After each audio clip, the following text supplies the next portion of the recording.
ፓውላ ናብ ጋራጅ እናኣተወት ሃንደበት ምስ መካኒክ ጃቪየር ኢላቶሙ ካብኡ ፓውላ ብሕርቃን ኣይትርኢ ዲኻ ኢላ ተሓቶ። ንሱ ኸኣ የቕሬታ ሓለቓ ግን ከኣ እዚ ጋራጅ ከም ትርእዮ ብሰባት ዝተመልአ እዩ ኢሉ ይዋዘ። ፓውላ ግና ሕርቃና እናገደደ መስሓቂ ኢኻ ክዳኔ ኣርሲሕካ ለይኮ ኢኻ ነይርካ ኣይርድአካ እንዲሁ ኢላ ትጸርፎ። ንሱ ኸኣ እረ ዓሙና ስቒልክ ነገራት ኣይትጋኒ ክዳንክ እኮ ዋላ ሓንቲ ኣይኮነን ኢሉ ይምልሰላ። ንሳ ኸኣ ዋላ ሓንቲ ኣይኮነን ክትብለኒ እዚ ክዳን ክንደይ ከም ዝተገዝአ ትፈልጥ ዶ ኢላ ብንዕቐት ተሓቶ። ካብኡ ኸኣ ባዕላ መሊሳ ነገሩ ንስኹም መካኒካት ክትፈልጥዎ ይትኽእሉን ትብል። ጃቪየር ድማ ሓቂ ንምዝራብ ከም ዝበለ ክዳን ተኸዲንካ ናብዚ ቦታ የእቶን ኢሉ ይመኽራ። ፓውላ ኸኣ ንስኻ እኮ ዋላ ሓንቲ ኣይገበርካን ንኩዕ ኢሎም ናብ ዝሰደዱ ንሰባት እዮም በደለኛታት ኢላ ትዛረብ።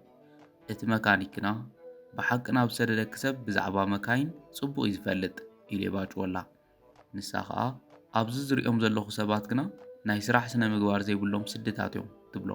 ካብኡ ጃቪየር ኣነ ግና እቲ ጸገም እቶም ናብ ዝመፁ ዓማዊል ቀይሕ ምንጻፍ ኣንጺፈ ክቕበሎም ስለ ዝደልዩ እዩ ዝመስለኒ ኢሉ ይወቕሳ። ካብኡ ፓውላ ነገሩ ካብ ከማኻ ዝበለ ሰብ እንታይ ክጽበ ሕጂ እውን ስቒለ ትኸድኩ ይሕሽ ኢላ ትወፅእ። ጃቪየር እንታይ ዓይነት ጠባይ ዘለዋ ደቀይ ኢሉ ክኸድ ክብል ኣብ ባይታ ዝወደቐ መፍትሕ ማኪና ይረክብ። ካብኡ ኣልዒሉ ጽንሒ ዝሓፍተይ እናበለ ደድሕሪኣ ይኸድ። ንሳ ድማ ከም ኣጋጣሚ ብዘይልባ ከይረኣየት ክትከድ ምስ ብቕድሚኣ ትመጽእ ዝነበረት ማኪና ካብ ምልታም ንስልኣ የድሕና። ካብኡ ብስምባደ ከመይ ከም ዘመስግነካ ኣይፈልጥን መፍትሕ ማኪና ይጠፊእኒ ብዘይውነይ እናኸድኩ ጉድ ኮይነ ነይረ ትብሎ። ጃቪየር ከኣ መፍትሕ ማኪናኺ ኣብ ውሽጢ ክገዲፍክያ ኸድኪ ኢሉ ይህባ። ፓውላ በዚ እናተሓጐሰት ከም ምስጋና ማኪናይ ክትዕርያ ክፈቕደልከ እየ ትብሎ። ንሱ ድማ እዚ ዕድል ፈተና ኢሉ የባጭወላ። ፓውላ ኸኣ ከም ዝመሰለካ ውሰዶ እንካ ዝመፍትሕ ምሒርካ ኣይትተሓጐስ ኢላቶ ናብ ውሽጢ ተኣቱ። ጃቪየር ከኣ ነታ መፍትሕ ሒዙ ሎሚ ገለ ጽቡቕ ነገር ክፍጠር ይመስለኒ እናበለ ምስ ባዕሉ ይዛረብ። ድሕሪ ደቓይቕ ነታ ማኪና እናዓረየ ኸሎ ፓውላ እናተሃወኸት ከምዚ ከይገበርካ ቐልጢፍካ ክትዕርያ ኣይትኽእልን ኢላ ተሓቶ። ንሱ ኸኣ ከይተናኸፍኩ ክዕርያ ኣይክእልን እየ ኢሉ ይምልሰላ። ካብኡ ፓውላ ብስክፍታ ከባቢኣ እናጠመተቶ ጃቪየር ዓሙና ኣጆኺ ገዛና ይባላዕን እዩ ኢሉ ይዋዘ። ንሳ ኸኣ ይፈልጥ እየ ግን ከኣ ከይወድቕ ወይ ድማ ገለ ነገር ከይወድቀኒ ከባበይ ክጥምተለኒ ኢላ ትምልሰሉ። ካብኡ ጃቪየር እዛ ማኪና ንነዊሕ እዋን ኮፍ ኢላ እያ ነይራ ኢሉ ይዛረብ። ፓውላ ኸኣ ኢሂ ጸገማ ኸቢድ ኮይኑ ኢላ ተሓቶ። ጃቪየር ዋላ እንተኾነ ኣባና መጺኡ ዘይዕረ ነገር የለን ኢሉ ይምልሰላ። ንሳ ድማ ተመስገን ብዘይ ማኪናይ ክነብር ኣይክእልን እየ ኢላ ትዛረብ። ካብኡ ጃቪየር ዓሙና ኣይተሓዝለይ ሓደ ነገር ዶ ክሓተኪ ንምንታይ ኩሉ ግዜ ገለ ነገር ከም ዝጠፍአኪ ትሽኩሊ ኢሉ ይሓታ። ፓውላ ኸኣ ዘረቡ እናግረመላ ኣይተረዳእኳን እንታይ ክትብል ደሊኻ ኢኻ ኢላ ተሓቶ። ንሱ ድማ ከምዚ ክትቅልጥፍ እኮ ዓለም ዝተገልበጠትኪ ክትመስሊ ኢሉ የረድኣ። ፓውላ መሲልኒ ድዩ ወይስ ብትኹረት ትዕዘበኒ ኣለኻ ኢላ ተሓቶ። ንሱ ኸኣ ብኻልእ ከይትወስድዮ ዝተረኣየኒ እየ ዛረብ ዘለኹ ኢሉ ይምልስ። ፓውላ መካኒክ ካብ መዓዝ ጀሚሩ እዩ ከም ሳይካትሪስት ጠባይ ሰባት ክምርምር ዝጀመረ ኢላ ተፋጥጠሉ። ጃቪየር ድማ ሰገጥ ከይበለ ዘይውዳእ ዘረባ ዓማዊልና ምስ ሰማዕና ኢና ጀሚርና ኢሉ ይምልሰላ። ካብኡ ቐፂሉ ንዓይክ ኸመይ ሪኢኽኒ ኢሉ ይሓታ። ንሳ ኸኣ ሓቂ ንምዝራብ ምስ ሰባት ዘይሰማማዕ ቆይቁ ዘብዝሕ ከምኡታት ነገር ኢኻ ትመስል ኢላ ትዛረቦ። ካብኡ ጃቪየር ከም ቃል ዝኣተኹልኪ ማኪና ክትዓረያ ከም ዝበልክዮ ምስ ሰባት ዘይንዕሪ ሰባት እውን ኣይኮናን ኢሉ ይምልሰላ። ንሳ ድማ የቐኒየለ ኢላ ተመስግኖ። ጃቪየር ቀፂሉ ኩሉ ግዜ ከምዚ ሓያል ዲኺ ወይስ ሎሚ ጥራይ ኢኺ ከምኡ ኮንኪ ኢሉ ይሓታ። ንሳ ኸኣ ሓቂ ንምዝራብ ሎሚ ንእሽቶ ተጨናኒቐ ውዒለ ናቱ እዩ ዝኾን ኣይተሓዘለይ ትብሎ። ንሱ ኸኣ ስለዚ ገዛ ኸይድክ ንእሽቶ ዕርፊ ኢሉ ይመኽራ። ብኻልእ ገጽ ኣቦ ኣብ ገዛ ቴሌፎና ክሰርሓሉ ስለ ዘይከኣለ ፓውላ ኣበይ ኢኺ ዘለኺ እናበለ ክጭነቕ ይጅምር። ኣብ መንጎ እዚ ሰራሕተኛኡ ምስ መጸ ብዛዕባ ጓለይ እንታይ ሓድሽ ነገር ኣሎ ኢሉ ይሓቶ። እቲ ወዲ ኸኣ ዋላ ሓንቲ የለን ሓለቓ ቴሌፎና ኣይተልዕልን ኣብቲ ውዕለሎም ዝነበረት ቦታታት እውን ደሊና ክንረኽባ ኣይከኣልናን ኢሉ ይምልሰሉ። ኣቦኣ ኸኣ እዚ ፈጺሙ ክኾን ዘይክእል ነገር እዩ ፓውላ ሃንደበት ክትስወር ኣይትኽእልን ሕጂ ብቕልጡፍ ክትረኽባ ይደሊ እየ ኢሉ ይዛረቦ። እቲ ሰራሕተኛ እሺ ሓለቓ ኢሉ ይምልሰሉ። ኣቦኣ ኸኣ ትእዛዛቱ ብምቕጻል ኩሎም ትውዕለሎም ቦታታት ምስ መን ከም ትራኸብን ሎሚ ኣበይ ከም ዝወዓለትን ሕጀ ጻሪኻ ምጸለይ ኢሉ ይእዝዞ። እቲ ሓላዊ ተረዲእከ ሓለቓ ምስ በሎ ብተወሳኺ ኸኣ ፓውላ ኣብ ክትርከቦ ዘይግባኣ ቦታ እንድሕር ሃልያ ምስ መን ከም ዝነበረት ክትነግረኒ ይደልየ ክብል ኣዘዞ። ንሱ ኸኣ እሺ ሓለቓ ከም ዝበልካዮ ክገብረ ኢልዎ ይኸድ። ብኻልእ ገጽ ኣብ ጋራጅ ድማ ጃቪር ንፓውላ ሓለቓ ወዲና ኢና ይብላ። ንሳ ኸኣ ክንደይ ክኸፍል ኢላ ሳንጣኣ ክትከፍት ትጅምር። ጃቪር ግና ኣየድልን ንሎሚ ኣይኽፍለክን ኢሉ ይምልሰላ። ፓውላ እናተገረመት እዚ ኩሉ ደኺምካ ኸመይ ነፃ ይኾን ኢላ ተሓቶ። ንሱ ድማ ዳሓን ናባይልክ መጺኺ ክዳን ክኸበላሽዎ ስለ ዝፈተንኩ ከመይ ቅሬታ ሓዝያ ይብላ። ንሳ ኸኣ እናሰሓቐት ንሱ እኮ ናትካ ጥፋኣት ኣይነበረን ካብኡ ኸኣ ድሒንካ ንኹ ኢኻ ኢላ ትምልሰሉ። ንሱ ድማ እምበኣር ከም ጀግና ንኽርአ ክጥቀመሉ እየ ኢሉ ይዋዘ። ካብኡ ፓውላ ዋላ ሓንቲ ኣይተባሃልኩን ኢልካ ድማ ደንበርበር ከይትለምድ ትብሎ። ንሱ ኸኣ ንዓኽ እናረኣኻ ዘይምድንባር እኳ ዝከኣለ ኣይመስለንን ኢሉ የመጉሳ። ፓውላ በልኣና ሕጂ ክኸድ ቁፅሪ ቴሌፎንካ ስለ ዘለኒ ብሓደ ኣይስክሬም ንምብላዕ እንተደወልኩልካ ኸ ከም ክፍሊት ኢላ ተሓቶ። ንሱ ድማ እናተሓጐሰ ይከኣል የቐኒየለይ ኢሉ የመስግና። ካብኡ ፓውላ ሓደ ነገር ክነግረካ መካኒካት ከም ተዓንተዎ ዝበልኩኻ ሕማቓት ሰባት ኮይኖም ኣይረኸብክዎምን ኢላ ቅሬታ ተሓቶ እሞ ቻው ጃቪር ትብሎ። ንሱ እውን መፍትሒ ማኪና ብምሃብ ይሰናበታ። ካብኡ ናብኣ እናጠመተ እዚ ጅማሮ ጥራይ እዩ ኢሉ ንበዓሉ ይዛረብ። ብድሕሪኡ ፓውላ ናብ ገዛ ምስ ተመለሰት ኣቦኣ ብሕርቃን ኣበይ ከም ዝነበርክ ክትዛረብ ዶ ትኽእሊ ኢሉ የፈራርሓ። ንሳ ኸኣ ማኪና የተበላሸ ዕርያ ነይረ ኢላ ትምልሰሉ። ኣቦኣ ክትጠፍእ ተደሊኺ ኩሉ ግዜ ጸገማት ክፍጠሩ ኣለዎም ማለት ድዩ ኢሉ የፋጥጠላ። ንሳ ኸኣ ብድፍረት ኣይጠፋእኹን ባባ ኢላ ትምልሰሉ። ካብኡ ቐፂሉ ዘንጊዕኺ ኸይኣክል ከምኡ ኢልክ ኸኣ ትምልስ ኣለኺ እንታይ ዝረብሕ ነገር ስራሕ ክትመስሊ ኢሉ ይዛረባ። ንሳ ድማ ባባ ካብ ጋራጅ ዝምለስ ኣለኹ ኢላ ተፍልጦ። ኣቦኣ ብኣግራሞት ጋራጅ ስምዒ ፓውላ እዞም ኩሎም ኣጓቡዝ ንምንታይ ዲ ቆፂሮዮም እዝታት ንኽሰርሑ ዶ ኣይኮነን ይብላ። ንሳ ኸኣ ባዕለይ ክኸድ እንተደለኹ ኸ ኢላ ተሓቶ።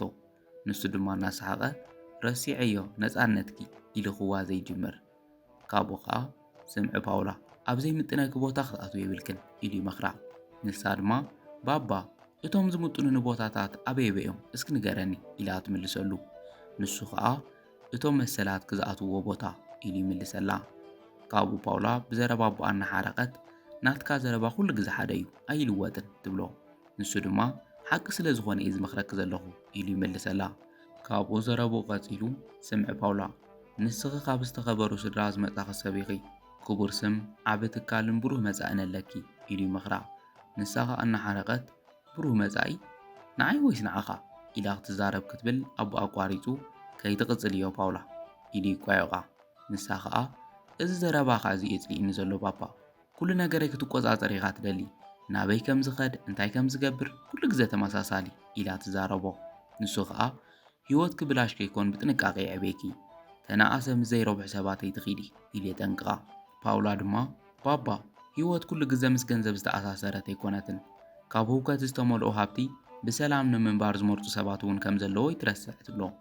ብድሕሪኡ ኣቦኣ ተዛሪቡ ከስማዓ ከም ዘይክእል ተረዲእዎ ሕጂ ኺድ ኣዕርፊ ጽባሕ ወሳነ ኣኼባ ኣለና ዝኾነ ምኽኒት ኣይደልን ኢሉ ይዛረብ። ንሳ ኸኣ ብሕርቃን ዝኾነ መምኽነይታ ክትሰምዕ ኣይትደልን ኮይኑ ግና ድሌታት ጓልካ እንታይ ከም ዝኾነ ናይ ምስማዕ ግዜ እውን ይብልካን ኢላ ተሓቶ። ንሳ ምስ ከደት ንበይኑ ኮይኑ እዛ ቆልዓ ገና ዝኾናን ዘይኮናን ኣይፈለየትን ኢሉ ይሓዝን።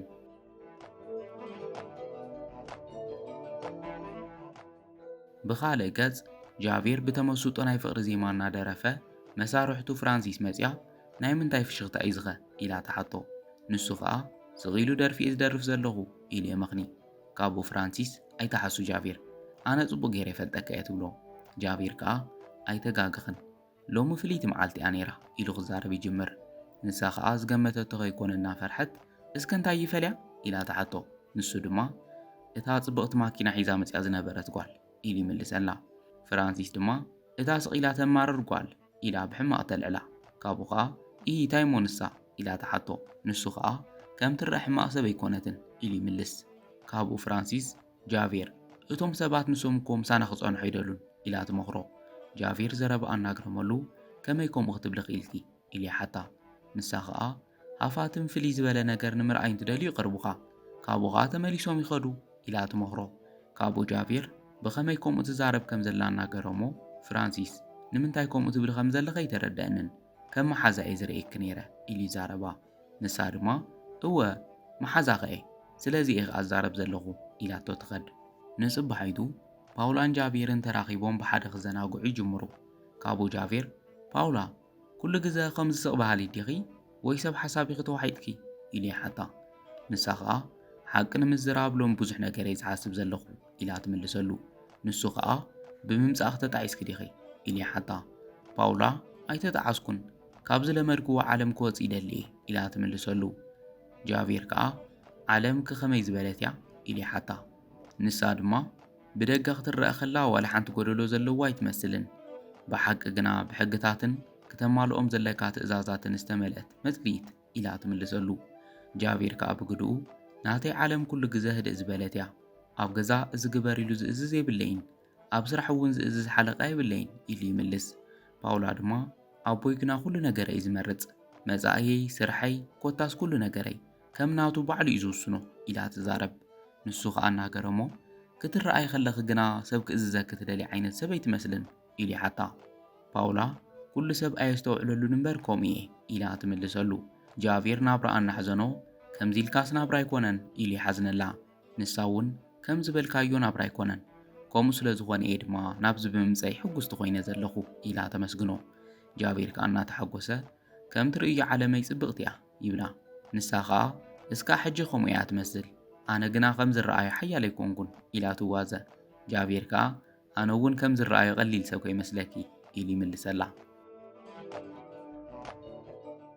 ብኻልእ ገጽ ኣቦኣ ንፓውላ ብቴሌፎን ዘይምጥነኒ ሰብ እንድሕር ኮይኑ ምስኡ ክሰርሕ ኣይደልን እናበለ ናብ ማኪኑ ይኣቱ ፍራንሲስ ብጉያቡ በፂሓ ኣቦኣ ንፓውላ ዲኹም ኢላ ተሓቶ ንሱ ኸኣ ብንዕቐት እናጠመተ መን ኢኺ ኢሉ ይሓታ ንሳ ድማ ፍራንሲስ ይበሃል ንጓልካ ይፈልጣ እየ ኢላ ትዛረቦ ንሱ ኸኣ እናሰሓቐ በሊ ርእየልከ ኣለኹ ዝኾነ ነገር ክትሸጥለይ ተሓሲብኪ ወይ ድማ ስራሕ እንድሕር ደሊኺ ይርዳእኺ ይብላ ንሳ ኸኣ ከምኡ ኣይኮነን ሓለቓ ከጠንቅቐካ እየ መፀ ኢላ ትዛረቦ ንሱ ኸኣ ብዘረባ እናሰሓቐ ንዓይ ክተጠንቅቕኒ ኢሉ ይግረም ንሳ ድማ እወ ጓልካ ምስ ሓደ መካኒክ ትቐርበላ ትብሎ ኣቦኣ ንፓውላ ናይ ሕርቃን ሰሓቕ እናሰሓቐ መካኒክ ብሰንኪ ጓለይ ኩሉ ይደፍረኒ ኣሎ ኢሉ ይሓዝን ፍራንሲስ ከኣ እንታይ ከም ተሓስብ ኣይፈልጥን እየ እቲ ዓለም ንሱ ግና ንጓልካ ይምጥናን ኢላ ትመኽሮ ንዓኺ ኸይዱ ምስ ሓተታ ከኣ ግን እኮ ሓለቓ እቲ ወዲ ምሽክንን ህርኩት ሰራሕተኛን እዩ ኢላ ትዛረብ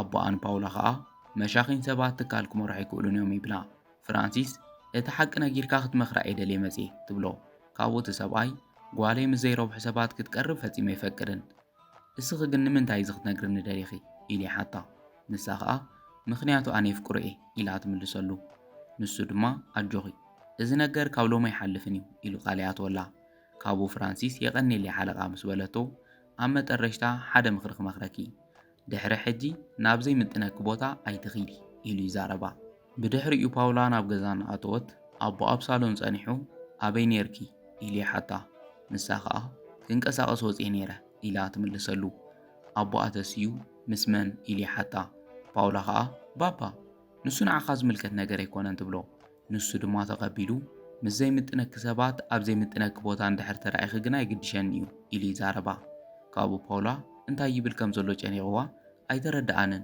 እንታይ ክትብል ኢኻ ደሊኻ ኢላ ትሓቶ ንሱ ኸኣ እናሰሓቐ እሞ ኸኣ ምስ መካኒክ ይብል ካብኡ ፓውላ ብዝምባደ ባባ ትስልየኒ ኣለኻ ኢላ ትሓቶ ንሱ ኸኣ ከምኡ ምግባር የድልየንን ሰባት ባዕሎም እዮም ዘውርዩ ኣነ ግና ጓለይ ምስ ሓፂንን ዘይትን ዝውዕል ሰብ ተራእያ ክበሃል ከለኹ ኣዝየ ሓፊረ ይብላ ፓውላ ኸኣ ክትሪኦ ዘለካ ሰብነቱ እምበር ስራሕ ኣይኮነን ኢላ ትመኽሮ ኣቦኣ ትምህርቲ የብሉ መጻኢ የብሉ ከመይ ንዓ ክኾን ይኽእል ኢሉ ይሓታ ንሳ ኸኣ ኮይኑ ግና ንስኻ ዘይብልካ ሓደ ነገር ኣለዎ ትብሎ ኣቦኣ እናሰሓቐ እንታይ ኮን ይኾን ኢሉ ይዓትት ንሳ ኸኣ ነፃነት ኢላ ትምልስ ኣቦኣ ዘረባኣ እናግረመሉ ነፃነት እኮ ክባር ነገር እዩ ፓውላ ዋጋ ከፊልካ ኢኻ ትረኽቦ ይብላ ኣብ መጠረሽታ ፓውላ ብግልፂ ከም ናትካ ዝበለ ናብራ ክሕልፍ ኣይደልን ንነብሰይ ንስኻ ስካዕ ትውስነለይ ምጽባይ ኣዝዩ የጽልኢኒ ኢላ ትዛረቦ ንሱ ኸኣ ረኢ ፓውላ ኩሉ ዘለክ ነገር ብሳላይ ዝረኸብክዮ እዩ ኢሉ ኸፈራርሓ ይፍትን።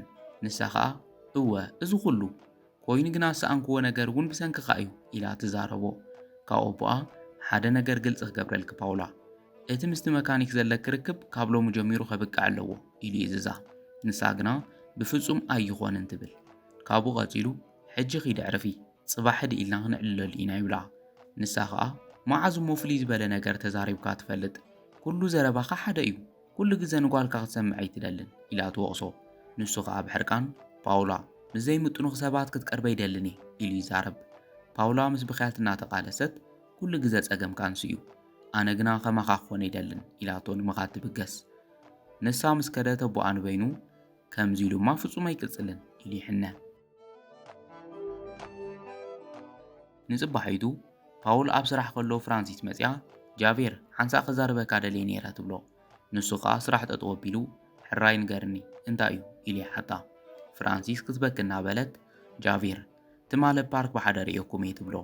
ንሱ ኸኣ ንመን ሪእኽዮ ኢሉ ይሓታ። ካብኡ ኩሉ ነገር ተረዲእኒ ኢላ ትዛረብ።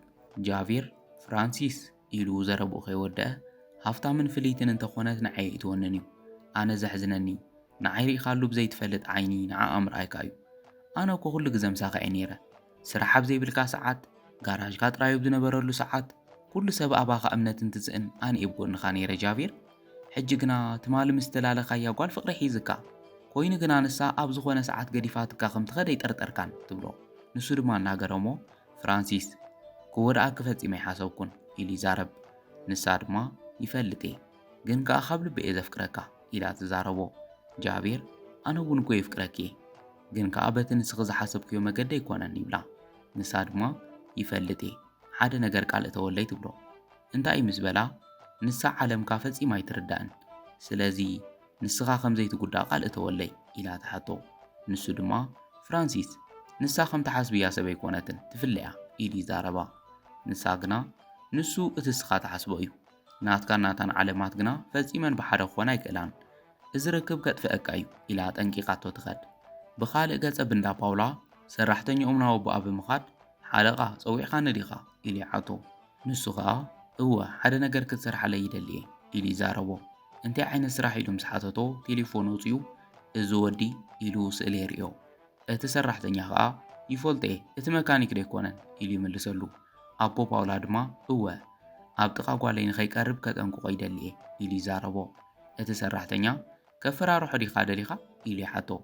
ንሱ ኸኣ ምስ ማዓንቲ ኣብዩ ልዕሊ ምፍርራሕ ኺድ ካልእ ህውከት ግና ከይትፈጥር ስመይ ምስቲ ነገር ክለዓል እውን ኣይደልን ቦትኡ ጥራይ ኣፍልጦ ኢሉ ይዝዞ።